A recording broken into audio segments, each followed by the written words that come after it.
in India. 174. Chapter 7. The Revolt of 1857. In 1757, after the Battle of Plassey, the British laid the first step towards getting power in northern India, and in 1857 took place the major revolt, which was a product of the character and policies of colonial rule after 1757, and after which noteworthy changes took place in the British policy of ruling over India. Simmering discontent. The cumulative effect of British expansionist policies, economic exploitation, and administrative innovations over the years had adversely affected the positions of all rulers of Indian states, sepoys, zemindars, peasants, traders, artisans, pandits, maulvis, etc. The simmering discontent burst in the form of a violent storm in 1857, which shook the British Empire in India to its very foundations. However, the period between 1757 and 1857 was not all peaceful and trouble-free. It saw a series of sporadic popular outbursts in the form of religio-political violence, tribal movements, peasant uprisings and agrarian riots, and civil rebellions. Enhanced revenue demands, even in famine years, caused anger. Many a times, movements against local moneylenders turned into rebellion against the company rule as the moneylenders had the support of the police. British interference in native religious traditional customs also caused the revolt of 1857-175. Resentment and resulted in rebellions. Almost from the very early days of the East India Company's rule, rebellions and uprisings occurred for various causes in different regions. Some of the movements continued even after the 1857 revolt. Major revolts took place in the south, east, west, and the northeastern regions which were suppressed with brutality by the company. The previous chapter discussed some of these uprisings. The 1857 revolt, the major causes. The causes of the revolt of 1857, like those of earlier uprisings, emerged from all aspects, socio-cultural, economic, and political, of daily existence of Indian population cutting through all sections and classes. These causes are discussed below. Economic causes. The colonial policies of the East India Company destroyed the traditional economic fabric of the Indian society. The peasantry were never really to recover from the disabilities imposed by the new and a highly unpopular revenue settlement. Impoverished by heavy taxation, the peasants resorted to loans from moneylenders traders at usurious rates, the latter often evicting the former from their land on non-payment of debt dues. These moneylenders and traders emerged as the new landlords, while the scourge of landless peasantry and rural indebtedness has continued to plague Indian society to this day. The older system of zemindari was forced to disintegrate. British rule also meant misery to the artisans and handicrafts people. The annexation of Indian states by the company cut off their major source of patronage, the native rulers and the nobles, who could not now afford to be patrons of the crafts workers. Added to this, British policy discouraged Indian handicrafts and promoted British goods. The highly skilled Indian craftsmen were forced to look for alternate sources of employment that hardly existed, as the destruction of Indian handicrafts was not accompanied by the development of modern industries. 176. A brief history of modern India. The Indian trade and mercantile class was deliberately crippled by the British, who imposed high tariff duties on Indian-made goods. At the same time, the import of British goods into India attracted low tariffs, thus encouraging their entry into India. By mid-19th century, exports of cotton and silk textiles from India practically came to an end. Free trade, one way, that is, and refusal to impose protective duties against machine-made goods from Britain simply killed Indian manufacture. Zemindars, the traditional landed aristocracy, often saw their land rights forfeited with frequent use of a quo warranto by the administration. This resulted in a loss of status for them in the villages. In Awadh, the storm center of the revolt, 21,000 Tulukdars had their estates confiscated and suddenly found themselves without a source of income, unable to work, ashamed to beg, condemned to penury. These dispossessed Tulukdars seized the opportunity presented by the Sepoy revolt to oppose the British and try to regain what they had lost. The ruin of Indian industry increased the pressure on agriculture and land, which could not support all the people. The lopsided development resulted in pauperization of the country in general. Political causes. The East India Company's greedy policy of aggrandizement accompanied by broken pledges and promises resulted in contempt for the company and loss of political prestige, besides causing suspicion in the minds of almost all the ruling princes in India, through such policies as of effective control, subsidiary alliance, and doctrine of lapse. The right of succession was denied to Hindu princes. The Mughals were humbled when, on Prince Fakiruddin's death in 1856, whose succession had been recognized conditionally by Lord Dalhousie, Lord Canning announced that the next prince on view it was the British intruder who broke up the Indian handloom and destroyed the spinning wheel. England began with depriving the Indian cottons from the European market. It then introduced twist into Hindustan and in the end inundated the very mother country of cotton with cottons. Karl Marx, in 1853. The Revolt of 1857-177. Succession would have to renounce the regal title and the ancestral Mughal palaces, in addition to the renunciations agreed upon by Prince Fakiruddin. The collapse of rulers, the erstwhile aristocracy, also adversely affected those sections of the Indian society which derived their sustenance from cultural and religious pursuits. Administrative causes: rampant corruption in the company's administration, especially among the police, petty officials, and lower law courts, was a major cause of discontent. Indeed, it is the view of many historians that the rampant corruption we see now in India is a legacy of the company rule. Also, the character of the British rule imparted a foreign and alien look to it in the eyes of Indians, a kind of absentee sovereignty. Socio-religious causes: racial overtones and a superiority complex characterized the British administrative attitude towards the native Indian population. The activities of Christian missionaries who followed the British flag in India were looked upon with suspicion by Indians. The attempts at socio-religious reform such as abolition of sati, support to widow marriage, and women's education were seen by a large section of the population as interference in the social and religious domains of the Indian society by outsiders. These fears were compounded by the government's decision to tax mosque and temple lands and making laws such as the Religious Disabilities Act, 1856, which modified Hindu customs, for instance, declaring that a change of religion did not debar a son from inheriting the property of his heathen father. Influence of outside events: the revolt of 1857 coincided with certain outside events in which the British suffered serious losses: the First Afghan War, 1838-42, Punjab Wars, 1845-49, and the Crimean Wars, 1854-56. These had obvious psychological repercussions. The British were seen to be not so strong and it was felt that they could be defeated. Discontent among sepoys: the conditions of service in the company's army and cantonments increasingly came into conflict with the religious. 178 A brief history of modern India. Beliefs and prejudices of the sepoys. Restrictions on wearing caste and sectarian marks and secret rumors of proselytizing activities of the chaplains, often maintained on the company's expenses which meant at Indian expense, were interpreted by Indian sepoys, who were generally conservative by nature, as interference in their religious affairs. To the religious Hindu of the time, crossing the seas meant loss of caste. In 1856, Lord Canning's government passed the General Service Enlistment Act, which decreed that all future recruits to the Bengal Army would have to give an undertaking to serve anywhere their services might be required by the government. This caused resentment. The Indian sepoy was equally unhappy with his emoluments compared to his British counterpart. A more immediate cause of the sepoys' dissatisfaction was the order that they would not be given the foreign service allowance, bata, when serving in Sindh or in Punjab. The annexation of Awadh, home of many of the sepoys, further inflamed their feelings. The Indian sepoy was made to feel a subordinate at every step and was discriminated against racially and in matters of promotion and privileges. The discontent of the sepoys was not limited to military matters, it reflected the general disenchantment with and the opposition to British rule. The sepoy, in fact, was a peasant in uniform, whose consciousness was not divorced from that of the rural population. The army voiced grievances other than its own, and the movement spread beyond the army, observes S. Gopal. Finally, there had been a long history of revolts in the British Indian Army, in Bengal, 1764, Vellore, 1806, Barakpur, 1825, and during the Afghan Wars, 1838-42, to mention just a few. Beginning and spread of the revolt. The spark: the reports about the mixing of bone dust in atta, flour, and the introduction of the Enfield rifle enhanced the sepoys. The revolt of 1857-179. Growing disaffection with the government. The greased wrapping paper of the cartridge of the new rifle had to be bitten off before loading, and the grease was reportedly made of beef and pig fat. The cow was sacred to the Hindus, while the pig was taboo for the Muslims. The army administration did nothing to allay these fears, and the sepoys felt their religion was in grave danger. The greased cartridges did not create a new cause of discontent in the army, but supplied the occasion for the simmering discontent to come out in the open.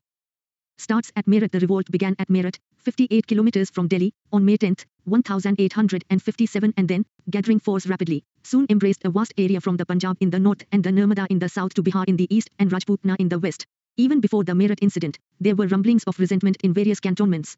The 19th Native Infantry at Burhampur, West Bengal, which refused to use the newly introduced Enfield rifle and broke out in mutiny in February 1857, was disbanded in March 1857. A young sepoy of the 34th Native Infantry, Mangal Pandey, went a step further and fired at the sergeant major of his unit at Barakpur. He was overpowered and executed on April 8 while his regiment was disbanded in May. The 7th Awadh Regiment, which defeated its officers on May 3, met with a similar fate. And then came the explosion at Meerut.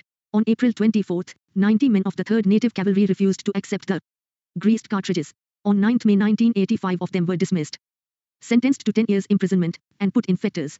This sparked off a general mutiny among the Indian soldiers stationed at Meerut.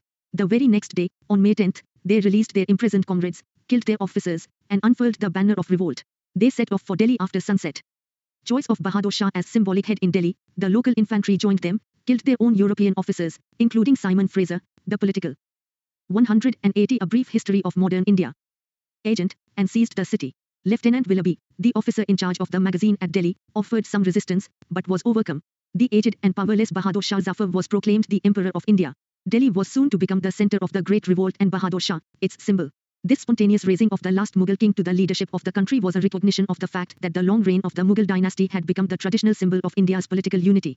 With this single act, the sepoys had transformed a mutiny of soldiers into a revolutionary war, while all Indian chiefs who took part in the revolt hastened to proclaim their loyalty to the Mughal emperor.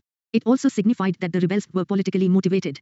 Though religion was a factor, the broad outlook of the rebels was not influenced by religious identity but by the perception of the British as the common enemy. Bahadur Shah, after initial vacillation, wrote letters to all the chiefs and rulers of India, urging them to organize a confederacy of Indian states to fight and replace the British regime. The entire Bengal army soon rose in revolt, which spread quickly. Awadh, Rohilkhand, the Doab, Bundelkhand, Central India, large parts of Bihar and East Punjab shook off British authority. Civilians joined the revolt of the sepoys was accompanied by a rebellion of the civil population, particularly in the northwestern provinces and Awadh. Their accumulated grievances found immediate expression and they rose en masse to give vent to their opposition to British rule. It is the widespread participation in the revolt by the peasantry, the artisans, shopkeepers, day laborers, zemindars, religious mendicants, priests, and civil servants which gave it real strength as well as the character of a popular revolt. Here the peasants and petty zemindars gave free expression to their grievances by attacking the moneylenders and zemindars who had displaced them from the land. They took advantage of the revolt to destroy the moneylenders' account books and debt records. They also attacked the British established law courts, revenue offices, tahsils, revenue records, and police stations. The revolt of 1857-181. According to one estimate, of the total number of about 150,000 men who died fighting the English in Awadh, over 1 lakh were civilians. Within a month of the capture of Delhi by the rebels, the revolt spread to different parts of the country. Storm centers and leaders of the revolt at Delhi, the nominal and symbolic leadership belonged to the Mughal emperor, Bahadur Shah, but the real command lay with a court of soldiers headed by General Bakht Khan who had led the revolt of Bareilly troops and brought them to Delhi. The court consisted of 10 members, 6 from the army and 4 from the civilian departments. The court conducted the affairs of the state in the name of the emperor. Emperor Bahadur Shah was perhaps the weakest link in the chain of leadership of the revolt. His weak personality, old age, and lack of leadership qualities created political weakness at the nerve center of the revolt and did incalculable damage to it. At Kanpur, the natural choice was Nana Sahib, the adopted son of the last Peshwa, Baji Rao II. He was refused the family title and banished from Pune, and was living near Kanpur. Nana Sahib expelled the English from Kanpur, proclaimed himself the Peshwa, acknowledged Bahadur Shah as the Emperor of India, and declared himself to be his governor. Sir Hugh Wheeler, commanding the station, surrendered on 27 June 1857 and was killed on the same day. Begum Hazrat Mahal took over the reins at Lucknow where the rebellion broke out on 4 June 1857 and popular sympathy was overwhelmingly in favour of the deposed Nawab. Her son, Bajis Qadir, was proclaimed the Nawab and a regular administration was organised with important offices shared equally by Muslims and Hindus. Henry Lawrence, the British resident, the European inhabitants, and a few hundred loyal sepoys took shelter in the residency. The residency was besieged by the Indian rebels, and Sir Henry was killed during the siege. The command of the besieged garrison devolved on Brigadier Inglis who held out against heavy odds. The early attempts of Sir Henry Havelock and Sir James Outram to 182 A brief history of modern India. Recover Lucknow met with no success. Finally, Sir Colin Campbell, the new commander-in-chief, evacuated the Europeans with the help of Gorkha regiments. In March 1858, the city was finally recovered by the British, but guerrilla activity continued till September of the same year. At Bareilly, Khan Bahadur, a descendant of the former ruler of Rohilkhand, was placed in command. Not enthusiastic about the pension being granted by the British, he organized an army of 40,000 soldiers and offered stiff resistance to the British. In Bihar, the revolt was led by Kumbhar Singh, the Zemindar of Jagdishpur. An old man in his 70s, he nursed a grudge against the British who had deprived him of his estates.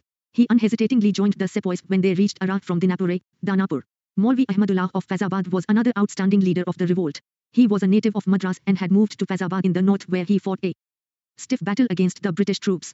He emerged as one of the revolt's acknowledged leaders once it broke out in Awadh in May 1857. The most outstanding leader of the revolt was Rani Lakshmibai, who assumed the leadership of the sepoys at Jhansi. Lord Dalhousie, the Governor-General, had refused to allow her adopted son to succeed to the throne after her husband Raja Gangadhar Rao died, and had annexed the state by the application of the infamous doctrine of lapse. Driven out of Jhansi by British forces, she gave the battle cry, "Main apni Jhansi nahi doongi, I shall not give away my Jhansi." She was joined by Thansha Tope, a close associate of Nana Sahib, after the loss of Kanpur. The Rani of Jhansi and Thansha Tope marched towards Gwalior where they were hailed by the Indian soldiers.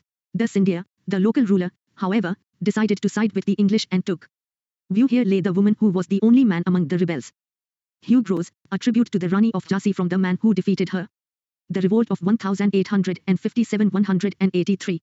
Shelter at Agra. Nana Sahib was proclaimed the Peshwa and plans were chalked out for a march into the south.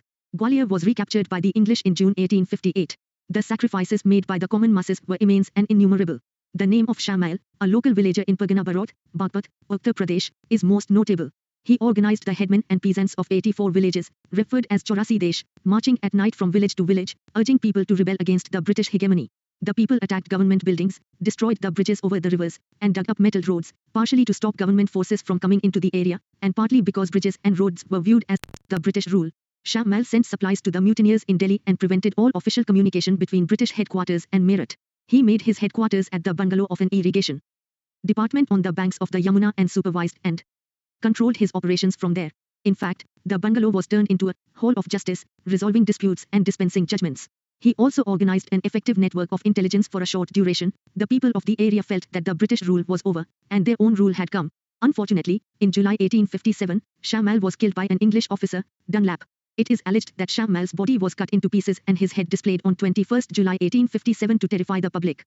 For more than a year, however, the rebels carried on their struggle against heavy odds. Suppression of the revolt. The revolt was finally suppressed. The British captured Delhi on 20 September 1857 after prolonged and bitter fighting. John Nicholson, the leader of the siege, was badly wounded and later succumbed to his injuries. Bahadur Shah was taken prisoner. The royal princes were captured and butchered on the spot, publicly shot at point-blank range by Lieutenant Hudson himself. The emperor was exiled to Rangoon where he died in 1862. Thus, the great house of Mughals was finally and completely extinguished. Terrible vengeance was wreaked. 184 A brief history of modern India. On the inhabitants of Delhi. With the fall of Delhi, the focal point of the revolt disappeared. One by one, all the great leaders of the revolt fell. Military operations for the recapture of Kanpur were closely associated with the recovery of Lucknow. Sir Colin Campbell occupied Kanpur on 6 December 1857. Nana Sahib, defeated at Kanpur, escaped to Nepal in early 1859, never to be heard of again. His close associate Ghanshyam Tope escaped into the jungles of central India, but was captured while asleep in April 1859 and put to death. The Rani of Jhansi had died on the battlefield earlier in June 1858. Jhansi was recaptured by Sir Hugh Grose. By 1859, Kumbhar Singh, Bakht Khan, Khan Bahadur Khan of Bareilly, Rao Sahib, brother of Nana Sahib, and Maulvi Ahmadullah were all dead, while the Begum of Awadh was compelled to hide in Nepal. At Banaras, a rebellion had been organized which was mercilessly suppressed by Colonel Nail, who put to death all suspected rebels and even disorderly sepoys. By the end of 1859, British authority over India was fully re-established. The British government had to pour immense supplies of men, money, and arms into the country, though the Indians had to later repay the entire cost through their own suppression. Why the revolt failed? All India participation was absent. Limited territorial spread was one factor. There was no all India veneer about the revolt. The eastern, southern, and western parts of India remained more or less unaffected. This was probably because the earlier uprisings in those regions had been brutally suppressed by the company. All classes did not join, certain classes and groups did not join and, in fact, worked against the revolt. Big zamindars acted as breakwaters to storm. Even Awadh talukas backed off once promises of land restitution were spelled out. Moneylenders and merchants suffered the wrath of the mutineers badly and, anyway, saw their class interests better protected under British patronage. The Revolt of 1857-185.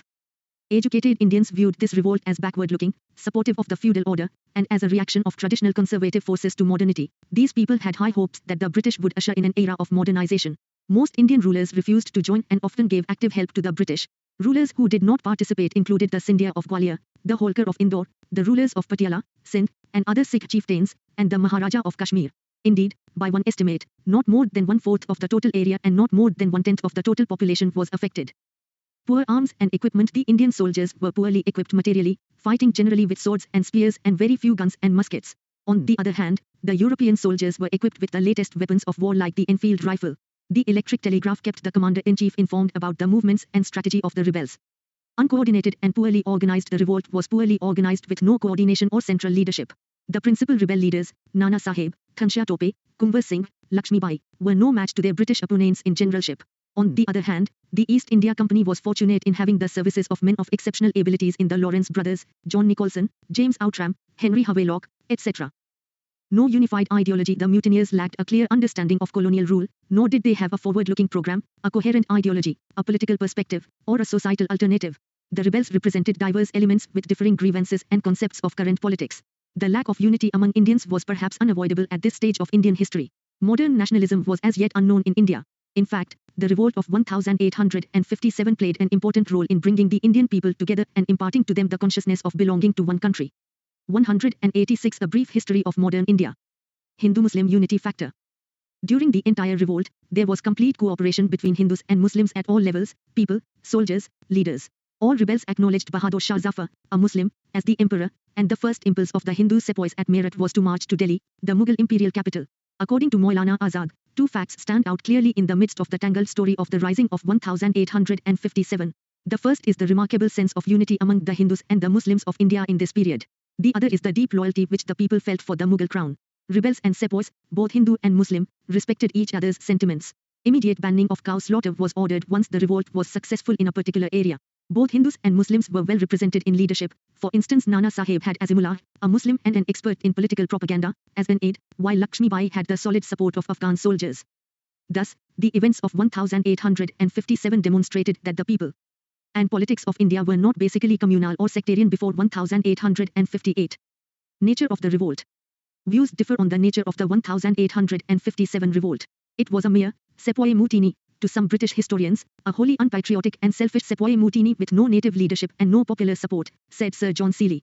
However, that is not a complete picture of the event as it involved many sections of the civilian population and not just the sepoys. The discontent of the sepoys was just one cause of the disturbance. Dr. K. Datta considers the revolt of 1857 to have been, in the main, a military outbreak, which was taken advantage of by certain discontented princes and landlords, whose interests had been affected by the new political order. The last mentioned factor gave it an aura of a popular uprising in certain areas. It was never all Indian in character, but was localized, restricted, and poorly organized. Further, says the revolt of 1857-187. Datta, the movement was marked by absence of cohesion and unity of purpose among the various sections of the rebels. It was at the beginning of the 20th century that the 1857 revolt came to be interpreted as a planned war of national independence by V.D. Savarkar in his book, The Indian War of Independence, 1857. Savarkar called the revolt the first war of Indian independence. He said it was inspired by the lofty ideal of self-rule by Indians through a nationalist upsurge. Dr. S. N. Sain in his 1857 considers the revolt as having begun as a fight for religion but ending as a war of independence. Dr. R. C. Majumdar, however, considers it as neither the first, nor national, nor a war of independence as large parts of the country remained unaffected and many sections of the people took no part in the upsurge. According to some Marxist historians, the 1857 revolt was the struggle of the soldier-peasant democratic combine against foreign as well as feudal bondage. However, this view can be questioned in the light of the fact that the leaders of the revolt themselves came from a feudal background. Jawaharlal Nehru considered the revolt of 1857 as essentially a feudal uprising, though there were some nationalistic elements in it. Discovery of India. M. N. Roy felt the revolt was a last-ditch stand of feudalism against commercial capitalism. R. P. Dutt also saw the significance of the revolt of the peasantry against foreign domination even as he acknowledged it to be a defense of the old feudal order. The revolt of 1857 is not easy to categorize, while one can easily dismiss some views such as those of L.A.R.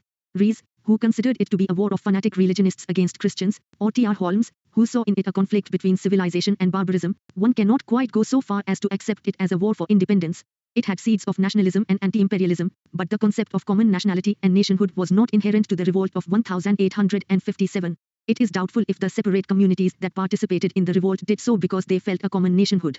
Furthermore, what of the southern section which 188 A Brief History of Modern India was not a part of the revolt. Each of the leaders had a personal cause for revolting, each had a personal interest to protect.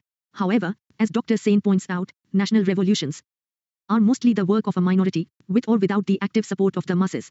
From that point of view, the 1857 rebellion can claim a national character. One may say that the revolt of 1857 was the first great struggle of Indians to throw off British rule. Even this view has been questioned by some historians who feel that some of the earlier uprisings had been equally serious efforts at throwing off the foreign yoke, but have not got the same kind of attention. However, S. B. Chaudhary observes, the revolt was the first combined attempt of many classes of people to challenge a foreign power. This is a real, if remote, approach to the freedom movement of India of a later age. Views. 1857 stands firmly in a historical continuum. Not of course it was the direct product of social forces blowing off the political crust, but rather fortuitous conjuncture that laid these forces bane. Like 1848 in Europe, despite obvious disparities, it was an uprising sans issue that could catch a society moving into the early stages of modernization. Eric Stokes. First War of Independence it certainly was. As in the whole canvas of the recorded history of India, it would be difficult to find a parallel to this gigantic anti-foreign combine of all classes of people and of many provinces of India. There was never a war in India lasting continuously for more than a year and simultaneously in all the regions which had for its objective the abasement and ejectment of the alien ruling power. S. B. Chaudhary.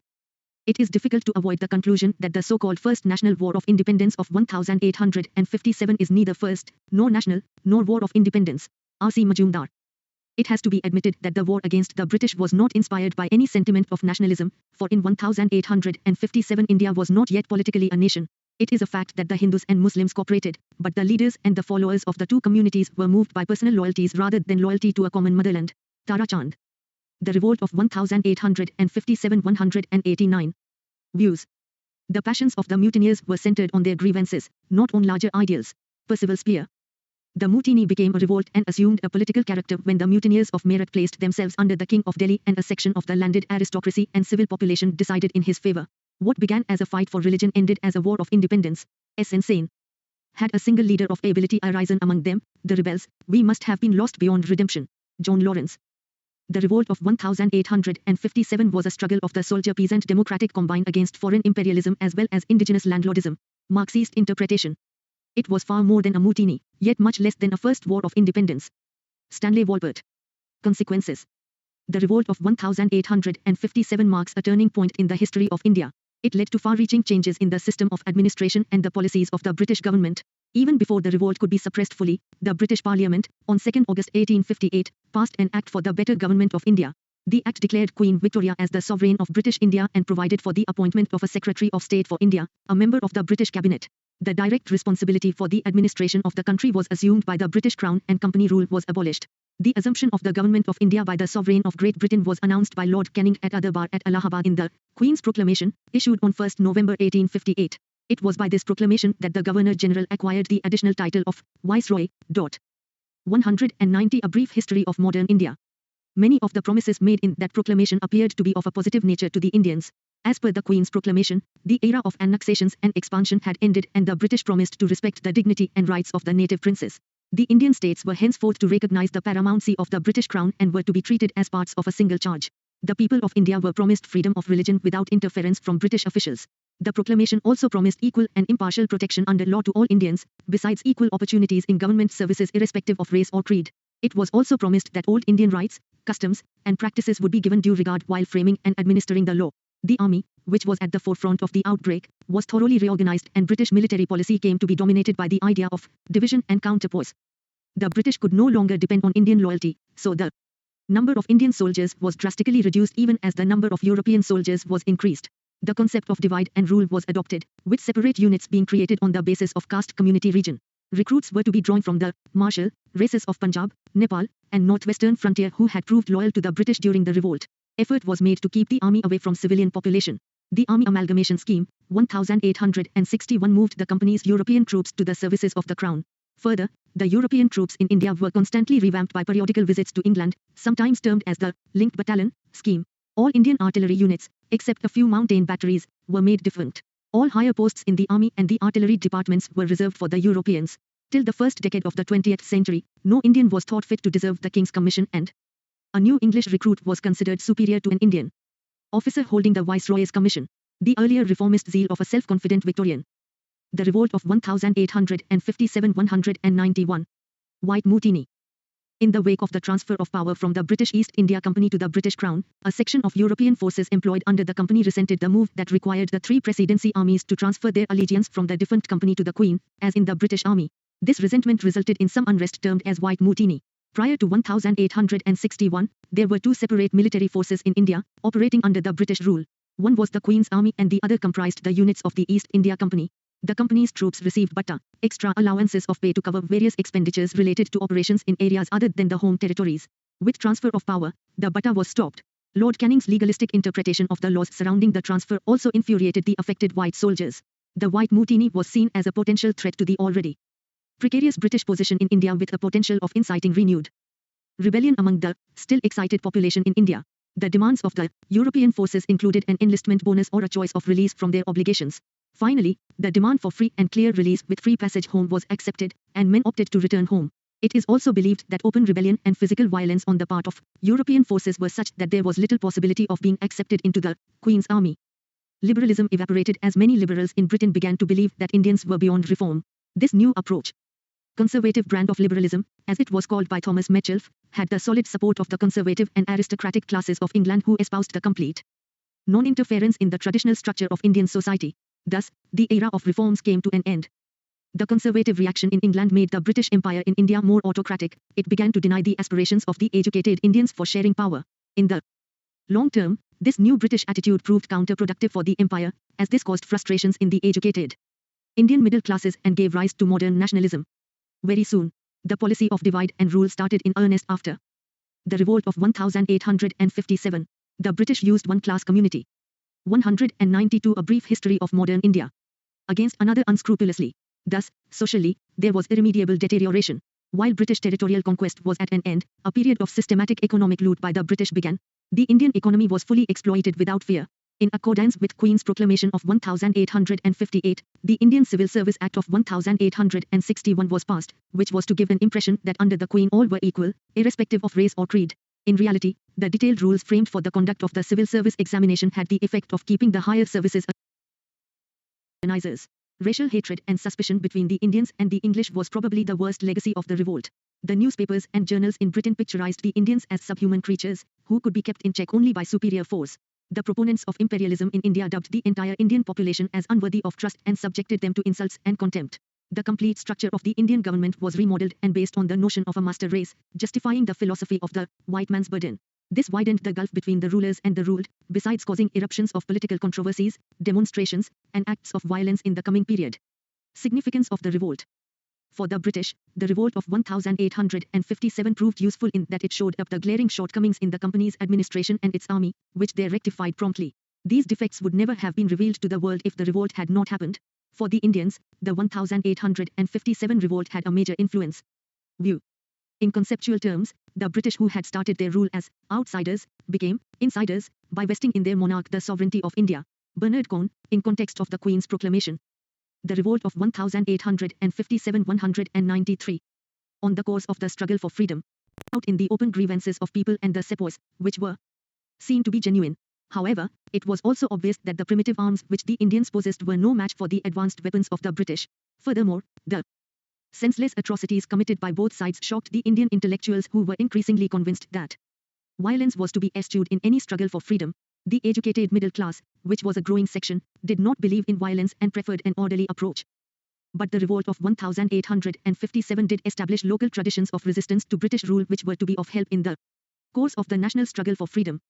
Summary. Revolt, a product of character and policies of colonial rule, economic causes, heavy taxation under new revenue settlement, summary evictions, discriminatory tariff policy against Indian products, destruction of traditional handicrafts industry, and absence of concomitant industrialization on modern lines that hit peasants, artisans, and small zemindars. Political causes, greedy policy of aggrandizement, absentee sovereigntyship character of British rule, British interference in socio-religious affairs of the Indian public. Military causes, discontent among sepoys for economic, psychological, and religious reasons, coupled with a long history of revolts.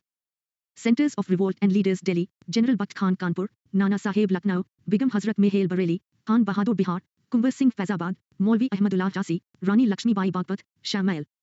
The British Resistance: Delhi, Lieutenant Willoughby, John Nicholson, Lieutenant Hudson Kanpur, Sir Hugh Wheeler, Sir Colin Campbell. 194 A brief history of modern India. Lucknow, Henry Lawrence, Brigadier Inglis, Henry Havelock, James Outram, Sir Colin Campbell Jhansi, Sir Hugh Gross Banaras, Colonel James Nail. Causes of failure: limited territorial and social base, crucial support of certain sections of Indian public to British authorities, lack of resources as compared to those of the British, lack of coordination and a central leadership, lack of a coherent ideology and a political perspective. Nature: R.C. Majumdar and S. Insane, not an organized, national, revolt. R.C. Majumdar, neither First, nor National War of Independence. V.D. Savarkar, War of Independence. Eric Stokes, elitist in character. Lawrence and Seeley, Mayor Sepoy Mutini. T.R. Holmes, a conflict between civilization and barbarism. James Outram, a Mohammedan conspiracy making capital of Hindu grievances. Percival Spear, 3 phases of the revolt. Conclusion: not quite the first war of independence, but sowed the seeds of nationalism and quest for freedom from alien rule. Effect: Crown took over. Company rule abolished. Queen's Proclamation altered administration. Army reorganized. Racial hatred deepened. White mutiny. Socio-religious reform movement.